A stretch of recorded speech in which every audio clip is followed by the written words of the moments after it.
All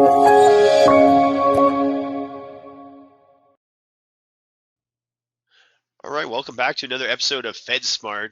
Today we're going to be talking about special provisions. So, special provisions FERS to be more specific. So, for you FERS that are air traffic controllers, law enforcement, and firefighters, we're going to be talking to you guys today. So, if you're regular FERS, you can definitely listen in and learn about the special provision benefits, but this is specifically for those of you who are special out there. Sorry, regular FERS, it doesn't mean you're not special, but it's for special provision to go over the nuances and the different things that you want to be aware of. If you're special provisions, Stephen and I today are going to talk about all kinds of things that you should know, from your pension to TSP to supplement and earnings tests and things like that. It's going to be a lot of really good information for special provisions. So if you're a special provision, make sure you share this with your agency, with people in your office that are special provisions as well.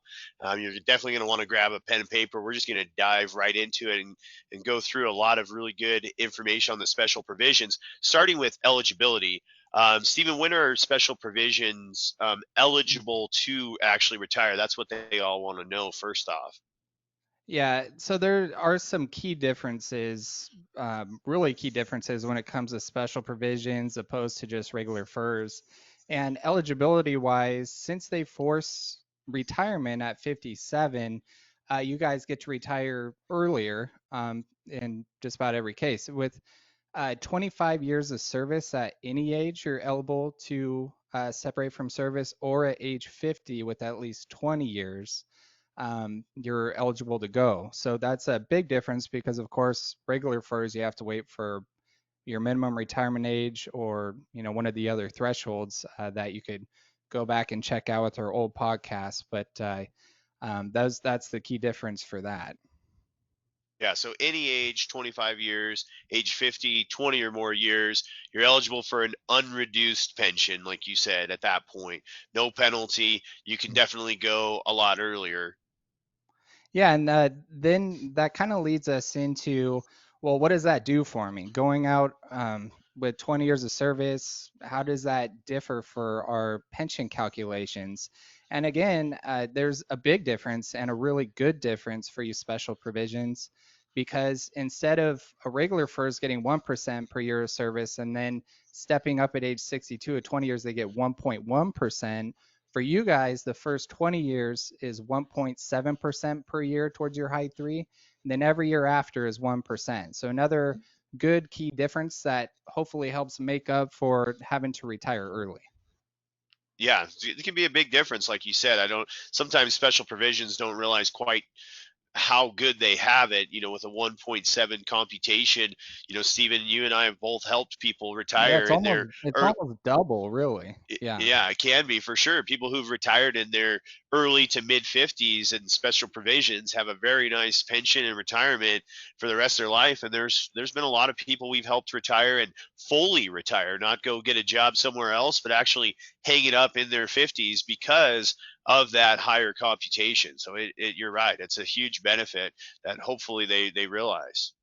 Yeah, and along the same lines, there are some keys to consider. If you are thinking about going out at 25 years and under age 50 at any age, you need to actually reach age 50 and separate from service to have immediate access to your TSP without the 10% penalty.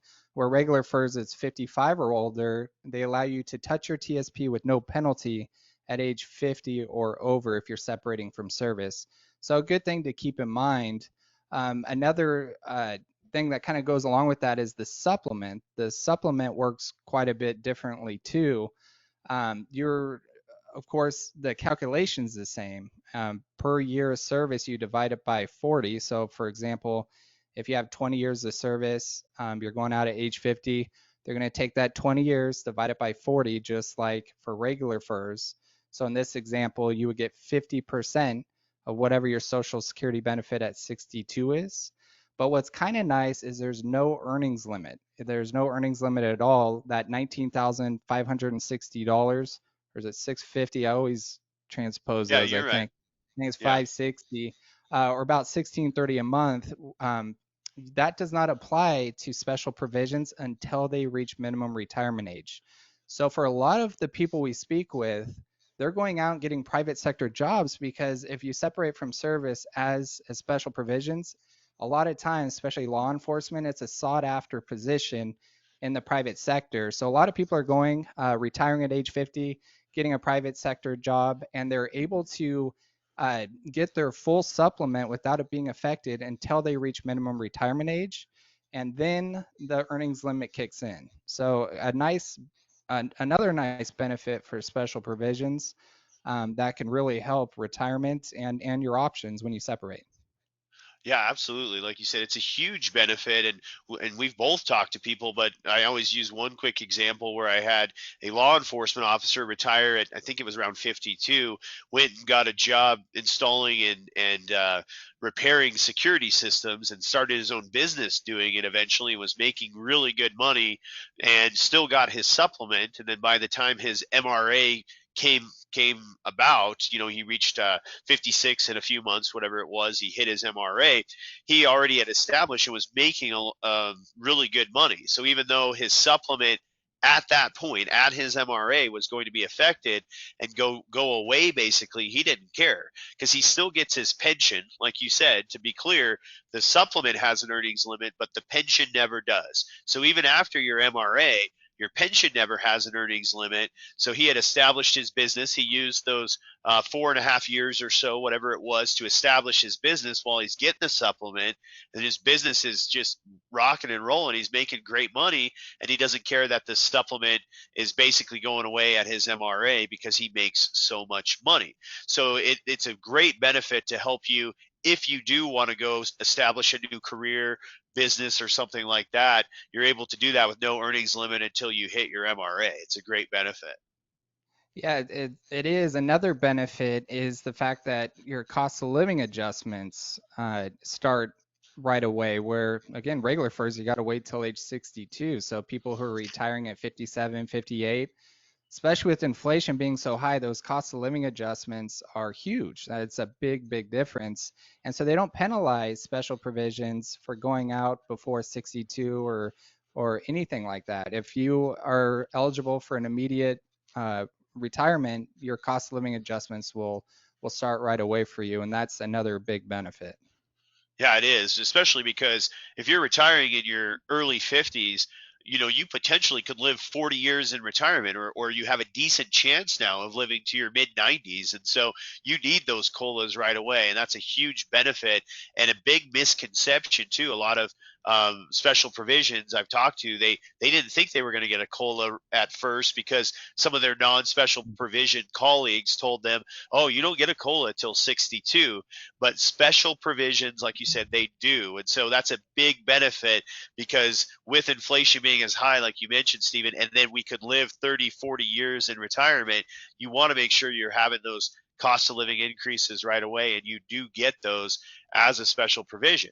And then also special provision, as we already mentioned, you're forced out at age 57 in most cases, but you can go get a supervisory role and sometimes, or a non-special provision role in FERS, and continue your career if you'd like to continue to work with the government. But as a special provision, you're only able to work up until 57 in most cases. So Most keep people that don't in want mind. anything to do with working past 57 anyway. I've noticed, Absolutely. but I mean, I wouldn't yeah, either, yeah, especially if you could walk away with some of the pensions and supplements yeah, we've seen, and exactly. maybe Yep, 800 or a million in your TSP. Yeah, absolutely. You don't have to. I wouldn't either. Absolutely. yeah, So, yeah. Another thing to keep in mind, as far as any military service, because a lot of law enforcement and even firefighters and a lot of special provisions have military time that they can buy back. A key difference to keep in mind is, yes, it will go towards your pension calculation. You will get those years towards your pension. However, you cannot use it to become eligible to retire. That's another key difference with FERS. So a lot of military vets have 10, some 12 years in there before they start with law enforcement, and they're not going to allow you to use that to reach that 25-year or 20-year minimum to go out. Just keep that in mind. Yeah, exactly. And exactly to your point, to solidify what you're saying, Stephen. So if you have 20 years of actually working as a law enforcement officer, for example, and then 5 years federal, or excuse me, 5 years of military time that you Military. bought Yeah. back, so that 5 years of military, technically you have a 25 total years between the two, but you're not eligible at any age. You'd have to go at least at age 50. That those 5 years of military time that you bought back don't count towards eligibility, like you said. But then once we're eligible, then those full 25 years, of course, do count towards your computation. So that didn't come out great. So maybe I actually even made it less clear. But I just wanted to give an example of what you're looking at, that those 5 years, people think, oh, I've got 25 years, so I can go out at any age. But those Right. five Yeah. years military don't quite get you eligible, but it's used for the computation. And so it's good that we clarify that, solidify, because that is a question, like you said, that we get.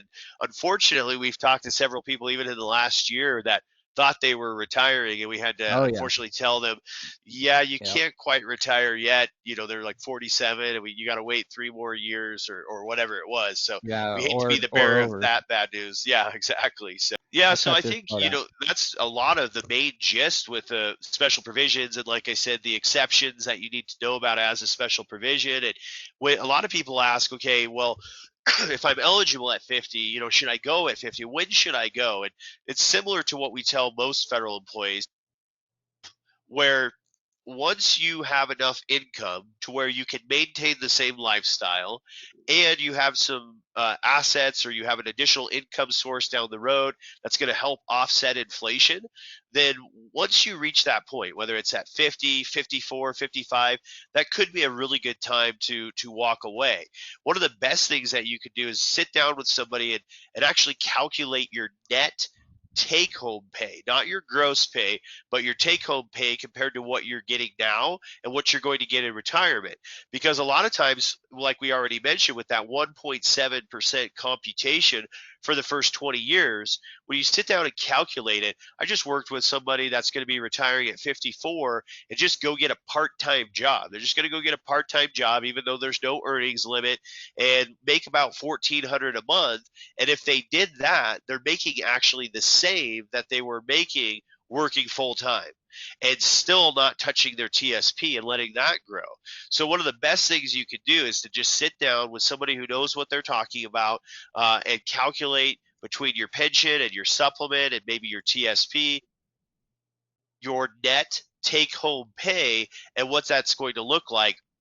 And that will really help you decide if you want to go at 50, 55, or wait all the way till 57. And then also, what kind of job, if you have to get a job or should get a job to maintain the same lifestyle. That's one of the best steps you can take as a special provisions. Yeah, absolutely. Also, reminder for if any of you guys have questions, and a lot of times we get questions from one representative of an agency for multiple people with the same questions. You can go on our website, um, fedsmartpodcast.com, and right on there, there's a spot where you can ask a question. We can address it um, in our next podcast, and you can leave it anonymous if you want, or put your name on there um, if you And we want. won't But mention your name and we say, won't. so and so Yeah. had this silly question, or Yeah, this what a stupid question. Look at no, but yeah, feel free to go on there. We love to have some interaction with you guys and get all your questions answered. Make sure this is as valuable as possible for you. yeah, absolutely get all your questions answered. And like I said, if you need somebody to calculate your net take home pay from all your income sources, and as a young individual, how to maximize all of your benefits. One other thing to mention about the TSP, we already mentioned that there's no penalty once you reach age 50, and so that's why it's really important. So if you separate the year you're turning 50 or older as a special provisions, there's no penalty, like we mentioned. But what we see is special provisions that work with financial advisors, or federal retirement consultants, or retirement consultants that don't know the federal system. Sometimes they get people to roll their TSP into an IRA, and if you roll your TSP to an IRA, now there is that 10% penalty. And that financial That's a good advisor, point. Yep. they're not necessarily bad people, right? Or trying to just earn money off your TSP. I mean, I've talked to people that for a genuine reason did roll the TSP, except for they didn't know that rule that now they created a penalty for their client. And so that's why it's really important to talk to, especially as a special provision, somebody who really knows the federal system, because some really key financial planning to maximize that TSP is really efficient. So questions like that, where you submit, my financial advisor is recommending this, or I read this, is this true? Any of those questions, like Steven said, you can submit to our website. And then you also have the opportunity to talk to either Steven or myself one-on-one. We do anywhere from 30 to 50 one-on-one consultations a week for free, for no cost. You can schedule one of those with us, and we can get all your questions answered. So you can do that on our website, fedsmartpodcast.com, or our other company website, fedretirementconsultants.com. Either way. And if you don't follow our Facebook page yet, make sure you go on to Facebook, especially. We have over 70,000 federal employees in there that also talk to each other. And that's Facebook, that's FedSmart Podcast on Facebook as well. So any of those ways that we can help you out, let us know. Steven and I are here to be a resource for you and help you any way that we can. So hopefully, as a special provision, you got a lot of good key information today, and it'll really help you in your planning for your specific retirement. And we appreciate you guys tuning in and listening today. Yep. Thanks. We'll see you on the next one. FedSmart Podcast is meant for informational purposes only and should not be taken as financial advice. FedSmart, Jesse Black, Stephen Puckett, and Federal Retirement Consultants are not affiliated with any government agency or OPM. Jesse Black offers securities through Creative One Securities, LLC, member FINRA, SIPC, and Jesse Black and Stephen Puckett offer advisory services through Creative One Securities, LLC, an investment advisor. Federal Retirement Consultants, FedSmart, are not affiliated with Creative One Securities, LLC. For more information, you can visit fedretirementconsultants.com.